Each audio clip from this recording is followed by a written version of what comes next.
Welcome to Channel 17, the Town of Colonie Government Channel.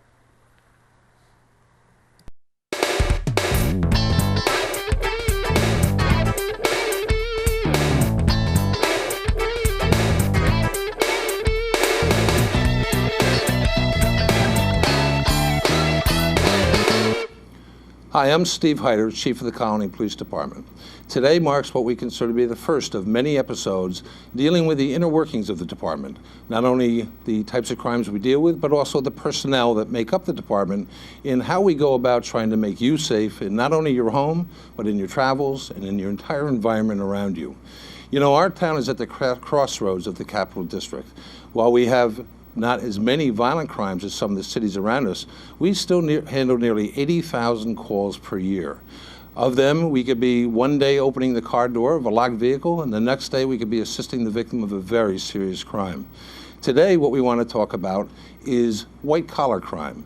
In years past, that may have been defined as that very specialized crime, maybe done by people of supreme intelligence in terms of trying to get money without doing it through violence. Today, though, it encompasses more of a wide-ranging aspect of the criminal justice system. It more or less comes down to a definition of any crime committed against a person, but where violence is not used. And by this I mean it can be done over the phone. It can be done through use of a computer. It can be done in a face-to-face meeting where someone has the intention of depriving you of something that you have. We also see it in the employee ranks. We see it in not-for-profits where somebody is a treasurer and it takes money when they're not supposed to.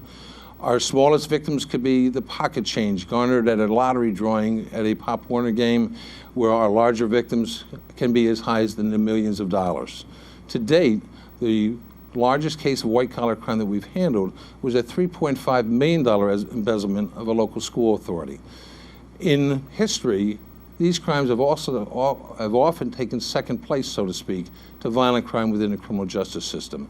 Even in the DA's office in the past, the white-collar criminal was treated much more lenient than the person who possibly knocked you on the ground and stole your money.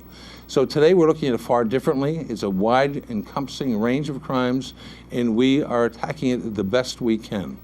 Today with me is Investigator Todd Weiss, a member of our detective division, a 10-year veteran of the department, and one who's developed a specialty in dealing in white-collar crimes.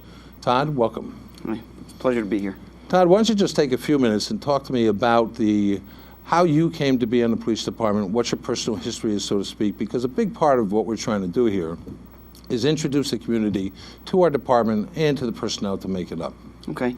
Well, I grew up in the area. My father was a police officer before I was, and that got me interested in the police department. I spent a number of years in the Explorer program, and that just furthered my interest in law enforcement as a career.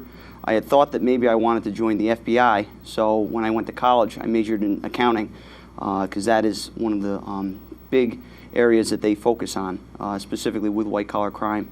I spent a year in New York City working for PricewaterhouseCoopers, which is one of the largest financial services firms in the world. And I realized that I just didn't want to sit behind a desk all day. I really like dealing with people. I wanted to help people, so I went back to the town. I took the exam. I was lucky enough to get hired relatively soon, and then I joined the police department. Now, it should be noted, Todd, your father just isn't any retired police officer. Lieutenant Richard Weiss was, in fact, one of our key figures in promoting technology in our department.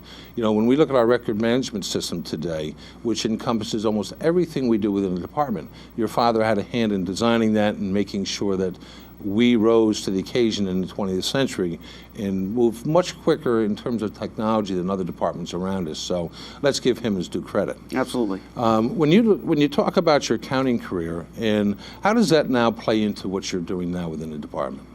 Well, when I went to school for accounting, you obviously have a wide variety of courses that you take. Some of it has to do with auditing, and what auditing is you're trying to make sure that numbers go where they are supposed to go, and that figures aren't diverted somewhere else. And that's really sort of turned its head back to police, because when we handle cases, we want to make sure that obviously the money is going where it's supposed to go, and when it's not, there's something wrong, and that's where we come in and we try to fix it. Now, it's amazing how simple some of these crimes are. You know, when we think of the town, you know, we're a large commercial base. We have 23,000 residents within the town, residential properties within the town. And a lot of people don't realize that even though you may not have a lot of violent crime, you can still have a tremendous amount of casework involving losses of great amounts of money in a non-violent manner. Absolutely. Let's talk about some of your cases, you know. And you know, people have to realize that there's nothing sophisticated here, in that it is so easy to prevent these crimes, although it is also very easy to fall victim to them. And you know, one of the cases that have been around the longest is, ever since New York State created a lottery system, is the ruse that you have won a lottery. Now, chronicle one of the cases that you're familiar with involving that type of thing. Well, one of the original cases that I got involved in was a case in which we had gotten contacted by an individual who said that someone had called them over the phone and had advised them that they won an international lottery. The person on the phone was saying that they were from Bloomberg Associates, and their office was on Wolf Road. They were verifying with us to make sure that there was a Bloomberg Associate. So they were taking the steps that they thought were necessary to make sure that they didn't fall victim to a crime. It was a good thing that they did, because we checked, there was no Bloomberg Associates. There is another firm that's in the area, not on Wolf Road, which we contacted. We asked them if they were affiliated with this. They said that they weren't, but they said that they've been contacted by a number of different people who say that they've fallen victim to a scam where they've been told they've won up to $500,000, and they've been asked to send money upwards of $29,000 in order to secure the funds, you know, whether it be for fees, for taxes, and unfortunately, all these people have lost their money. And it's very, very difficult to track that back. It seems like there's a common denominator here, in that it starts with a phone call.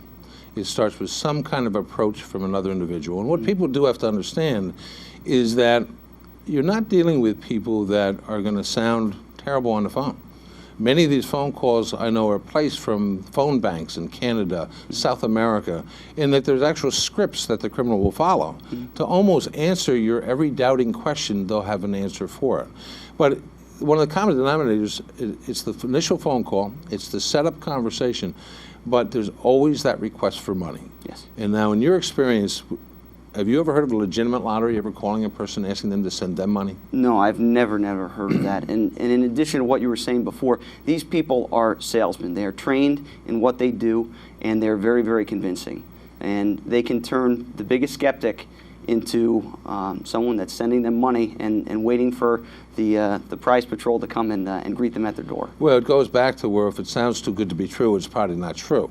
Exactly. You know, and you bring up the important point that when these people are as calm, as cool on the phone as they can be, especially since very often they target the elderly, they target people who are normally very trusting, so to speak, and the only real thing that the people can do to avoid it is to hang up the phone. Exactly. And that's something that we've spent literally hours and hours and hours at, trying to teach people and train people that, you know, if you don't originate the phone call, if you're not the one pursuing the business, then you should be somewhat suspicious when somebody's calling you for that kind of business. We take what I consider, you know, when you think of some of the events that you've done for the department, many people in our organization go out on a day-to-day basis teaching in the community in hoping to try to make people safer by what they learn. Todd, can you give us another example of where people use the phone to try to get into your financial affairs? Well, in a recent case that I dealt with, we had a senior resident that was in the town, got called during the day, and the person on the other end said that they were her grandson, that they were in Canada. They had gotten in an accident using a rental car, and they were in trouble, both with law enforcement out there and with the rental car company. They needed to cover insurance, and they were very, very upset on the phone, and they needed money to be sent up to Canada. Really didn't want their parents to be contacted, and then a third party got on the phone and sort of explained exactly what the citizen needed to do in order to send money out to this grandson in need.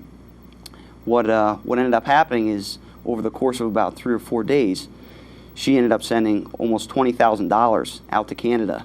And in keeping with the trust of her grandson, she didn't check with anyone to see if he was really okay. And then after she had sent the last installment of that payment, she finally called her son, found out that her grandson wasn't in Canada, hadn't been in Canada, hadn't been in trouble, was in the area the entire time, and she had been scammed out of about $20,000. Todd, how does these scam artists go about in actually getting the money moved from the town of Colonie to wherever they have asked the people to send it to? Through what means are they asking people to send the money? Most commonly what we're seeing is MoneyGram or Western Union. They're wiring the money to another location. And what that helps them do is it helps them stay somewhat anonymous, because the representatives that are on the other end of the MoneyGram are often not trained in identifying fraudulent documents. They could potentially be a part of the scam, and it helps them to stay anonymous, and it makes it very, very difficult to us to track that money. The other thing is that you could say that you want the money sent to this person at this location, but because it's being wired, it can be picked up at any number of different locations. So even though you think you're sending it to one place, it might be picked up at a completely another place. Now, one point that should be brought out, though, MoneyGram or Western Union, which is another popular money wiring service, they're not suspect in being part of the crime. Not at all. They're legitimate concerns where anybody within the town of Colonie with a relative in California or a relative somewhere else could legitimately go to your local, a lot of drugstores have these money machines, some of your department stores do, and they can legitimately go there, make a deposit, wire the money for a family member 3,000 miles away to have instant access to it. So they're perfectly legitimate concerns, but it just seems like these are the main players being used by the criminal in order to affect their crime. Exactly. They're legitimate businesses that, because of the way they do business, are being exploited by the criminals. And just with any technology, criminals are going to use technology to their advantage.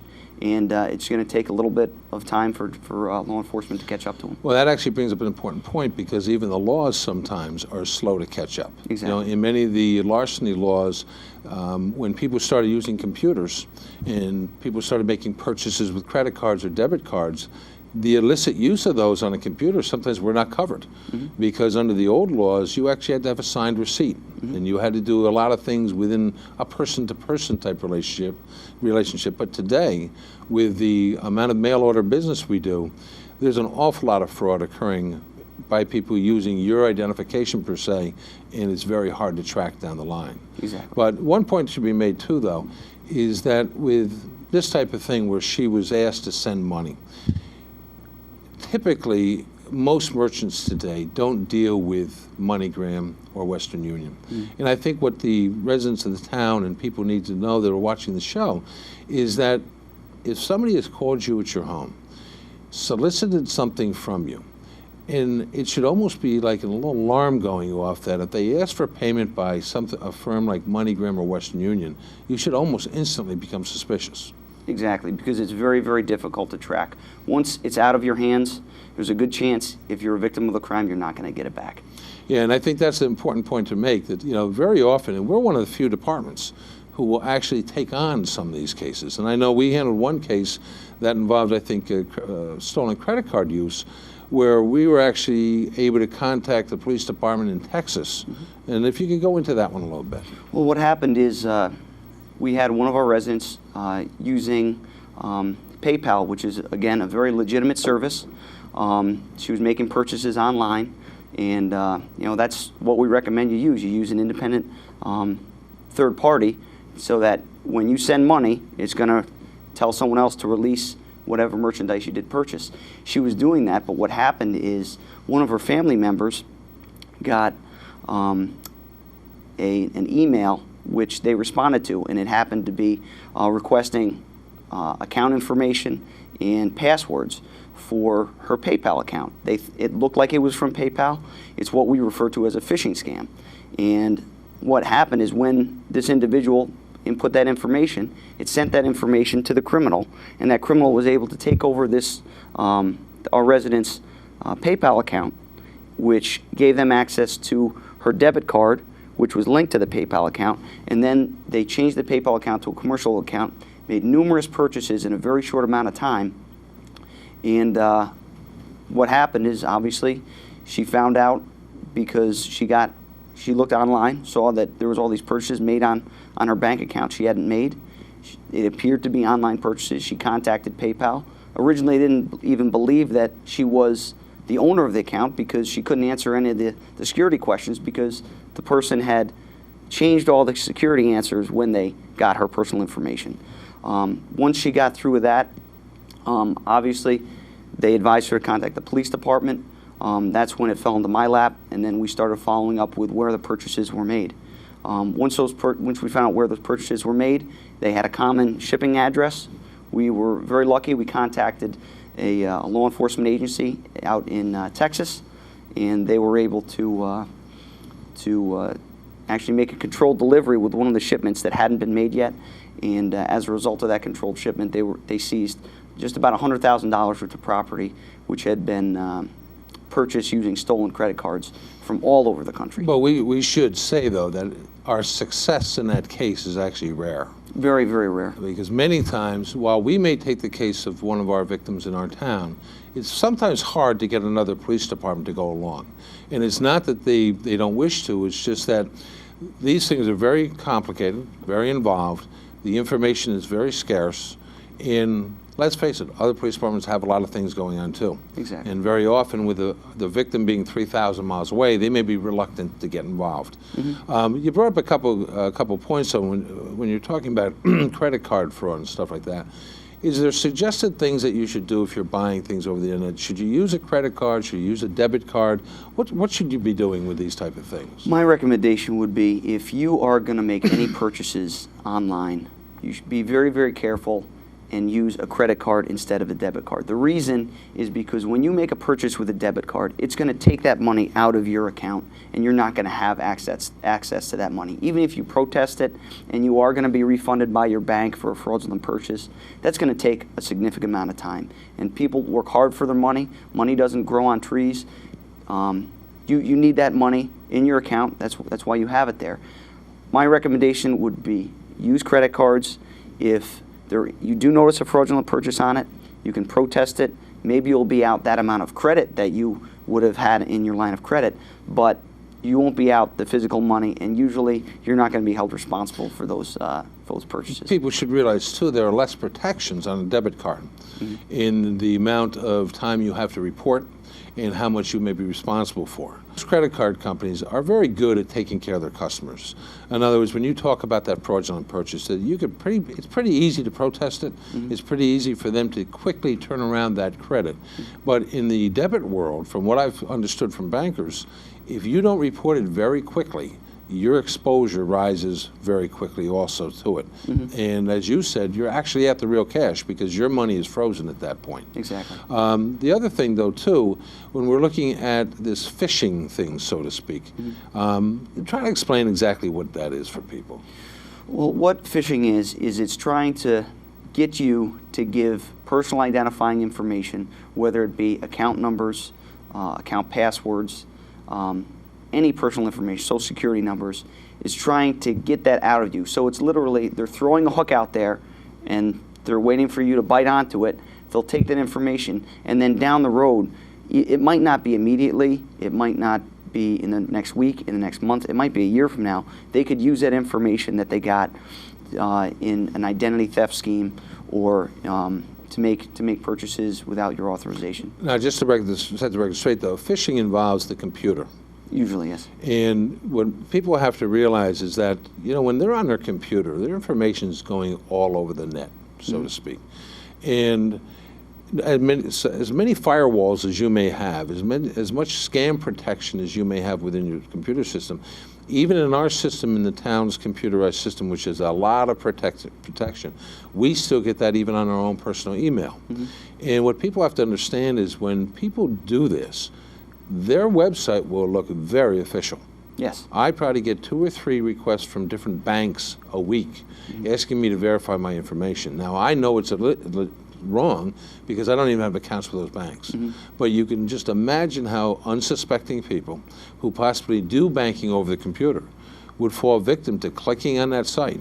And when they ask for that password or they ask for their mother's maiden name, those familiar things, what they don't realize is they are literally giving the criminal everything they need to know to open up a wide variety of accounts.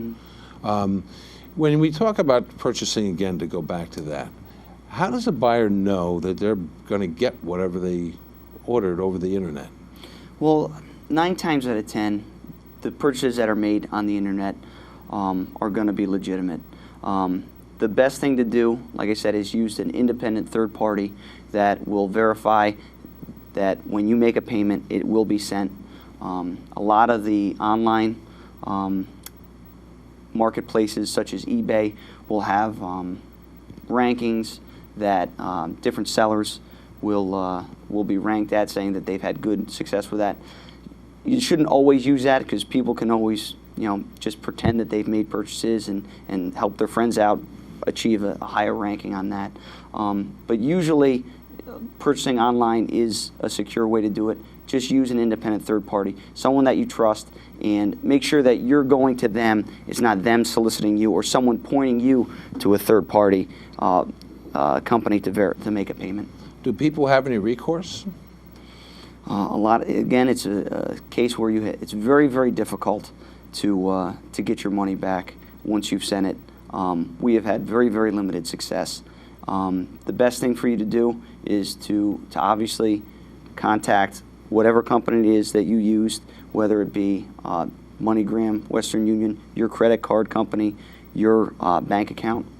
Let them know that you've fallen victim to a scam. Obviously, contact the police department so that at least we can make contacts out there so that hopefully we won't let someone else fall victim to it again in the future. I think you dealt with one once with a car that was purchased online, right? Yes, correct. Can you get into that a little bit? What happened is someone saw an advertisement on, I believe it was Craigslist. When they contacted the seller, they had told them that, all right, well, if you like the car, it was a great price. Again, almost too good to be true. What we want to do is we'll have you use this independent third party to send your money. Once we get verification that they've received your money, we'll ship the car out, and then you'll have a few days after you receive the car to make sure it's in the condition that you thought it was, and then you have 3 days to return it if you want. So what that individual did is they followed the instructions of the independent third party. They wired money through MoneyGram to this independent third party, and they thought that third party was in Michigan. And then they never heard anything about the car. Email stopped being returned, and when they contacted MoneyGram, they found out that the wire wasn't picked up in Detroit. It was actually picked up in Brooklyn. And obviously they don't have their car. They're out $2,450, and they're another victim to a fraud. I think what people have to realize is that what the internet has done has made crime evolve, not so much geographically, in terms of, in the past, if you were going to be a victim of white-collar crime, you'd have to have somebody do it in front of you. They'd have to approach you in a store or approach you at your house.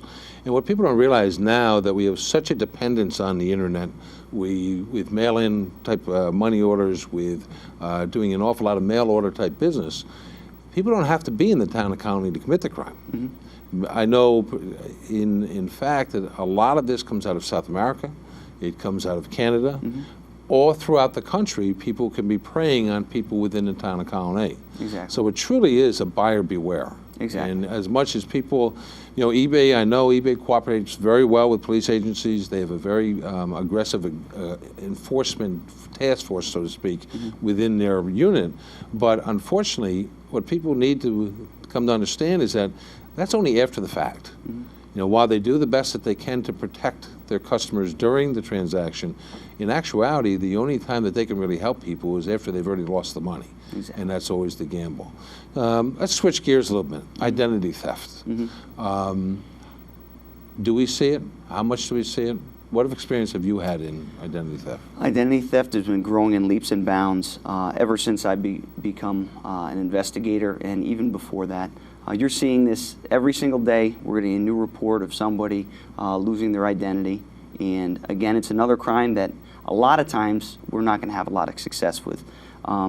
But we, again, are one of the few agencies that are going to continue to follow up on as many leads as we can. One of the recent cases that I dealt with is we had a lady who used to live in the town, actually lives in North Carolina now, and she felt that when she was living in the town of Colonie, her identity had been compromised. What happened is she got a phone call from a collection agency on an account that she knew that she hadn't opened. And what she did is she got all the information about that account. She went and checked her credit report. When she checked her credit report, she realized that there was numerous accounts that were open in her name that were damaging her credit score, and she had never ever opened them. So she came to the Town of Colonie Police Department. She asked for our assistance. She recognized a few of the mailing addresses that were associated with the fraudulent accounts as being one of her former associates when she was in the Town of Colonie. And through some diligent follow-up, we were able to interview that individual. They admitted to stealing her personal identification information. Obviously, she knew a lot about her personal history, so those are the easy sections to fill out on any online credit application, and obtain numerous different credit cards in this other person's name, and then from there we were able to make an arrest on that. A lot of people have to realize that identity theft very often is committed by people close to you. Exactly. It's fellow employees, and unfortunately, in a lot of cases, it's family members. It could be trusted workers that are employed by you. It can be your neighbors who have access to your house when you're away. People need to be very diligent on, it's not a fact of not trusting people, but of making sure that their personal identification papers are in safe, appropriate places. We've had a number of cases where people hired either healthcare workers or daycare workers for children or cleaning companies for their homes, and it was just happened to be the day they had important personal information on the counter, and it doesn't take much to steal an identity. Not at all. That's one important thing. We have had a number of cases in the town, and like you said, there some we can arrive at successfully in terms of if we were able to get an identification of people, but we've also had cases where people have gotten purchases on their credit report 3 years after the fact. So those are the type of cases that we find very, very difficult to work on. You got any tips for people on how to avoid those identity thefts? Well, the government's made it very, very easy for people to go online. You can go to annualcreditreport.com, and that gives you access to your credit report from 3 different credit reporting bureaus. And if you plan it out, what you can do is you can get a credit report every 4 months from each of the 3 credit reporting bureaus. And even the credit reporting bureaus are very, very good about once a year has passed and you're eligible for another credit report, they'll email you and tell you, hey, you can get it again. So it's like a little reminder that gets sent to your email. So you can check it, be very, very diligent. The other thing is to not keep a lot of different credit cards open. You only need a handful of credit cards. You shouldn't keep too many open, because that's more than you need to keep track of. Be careful about what you keep in your wallet. There's no need for you to keep your ID and your Social Security card in your wallet. And the other thing to remember is that even though it's very difficult for us to solve cases, if we have a jump start on them and we find out very quickly that someone's credit has been compromised or identity has been compromised, we can have a much greater success rate.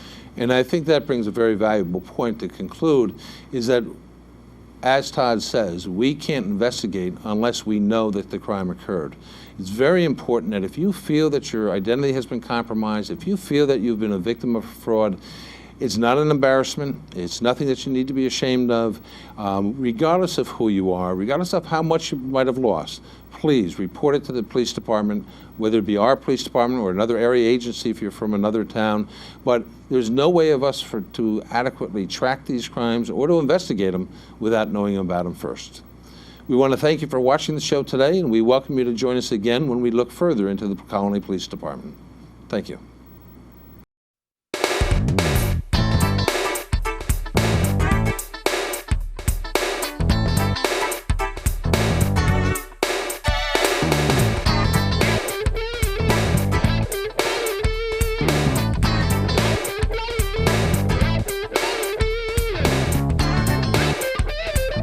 Welcome to Channel 17, the Town of Colonie Government Channel.